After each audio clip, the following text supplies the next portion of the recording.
Madam Khaleda Zia বাংলাদেশে, এবং তিনি, আমি বলছি, রাজনৈতিক অঙ্গনের স্বস্তি আসবে, আসার পরেই তারেক রহমান ফিরবে এবং তারেক রহমান এসেই এদেশে নির্বাচন করবে।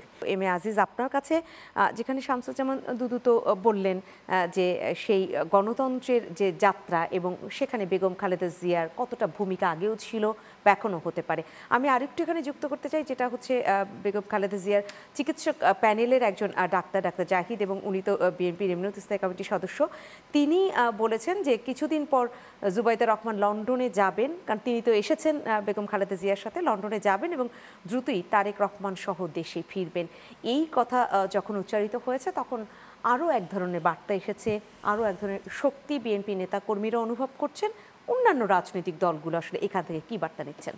দেখেন, শহীদ প্রেসিডেন্ট জিয়াউর রহমান, তার ব্যাপারে কোনো আপত্তি নেই, কারো কোনো, তাকে নিয়ে কোনো সমালোচনা নাই, বেগম জিয়ার উপরে নাই।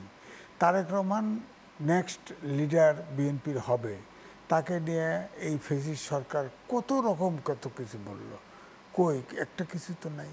এবং এই তিনটা লোকের এক খণ্ড জমি নেই বাংলাদেশে, এক খণ্ড একটা ফ্ল্যাট নাই, একটা থাকার জায়গা নেই। এই যে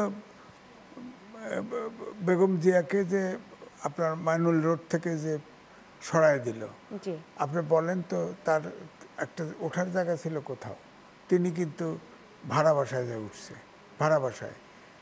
শহীদ প্রেসিডেন্ট জিয়াউর রহমানের কোনো জায়গা ছিল না, এবং তারেক রহমানেরও নাই।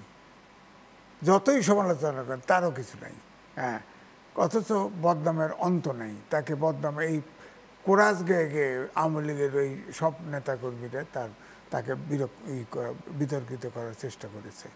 এবং ধরেন জায়মা রহমান পর্যন্ত, তার মেয়ে এখন ব্যারিস্টার হয়ে গেছে, অ্যাডাল্ট হয়ে গেছে, তো ওখানে তো লিডারশিপের অভাব নেই এখন। ধরেন ডাক্তার জুবাইদুর রহমান যাবেন, এটার সাথে আমি লিঙ্ক করতেছি না। আমি বলছি যে ম্যাডাম খালেদা জিয়া বাংলাদেশে, এবং তিনি, আমি বলছি, রাজনৈতিক অঙ্গনের স্বস্তি আসবে, আসার পরেই তারেক রহমান ফিরবে এবং তারেক রহমান এসেই এদেশে নির্বাচন করবে, নির্বাচন পরিচালনা করবে। 17টা বছর 111 সহ 17 বছরে আপনি বলেন এই বিএনপির একটি নেতা কর্মী কিন্তু দল ত্যাগ করে নাই, দু একজন নিষ্ক্রিয় হয়েছে, একটি নেতাকর্মী দল ত্যাগ করে নাই। এটা বিকজ অফ তারেক রহমান। তিনি কিন্তু একদম ইউনিয়ন লেভেল পর্যন্ত যোগাযোগ রাখতেন, সুতরাং তিনি আসবে।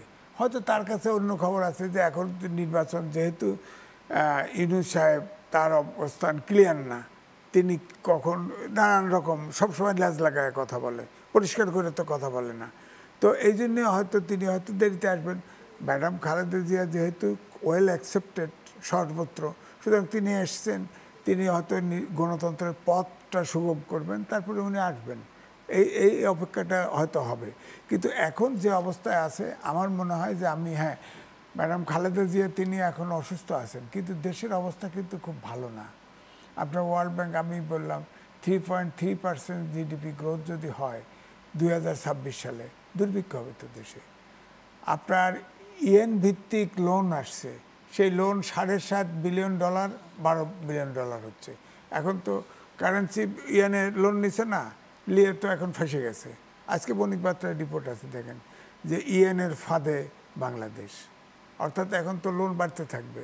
তারপরে ধরেন IMF-এর 5.25 কোটি লোন, এটা শেখ হাসিনা এগ্রিমেন্ট করছে, লোন এখন দেয় না, এবং ওই লোন পাওয়ার জন্যে সব ভর্তুকি উঠাই দিচ্ছে। এখন দেখেন সব দাম, বাজার দর বেড়ে যাচ্ছে।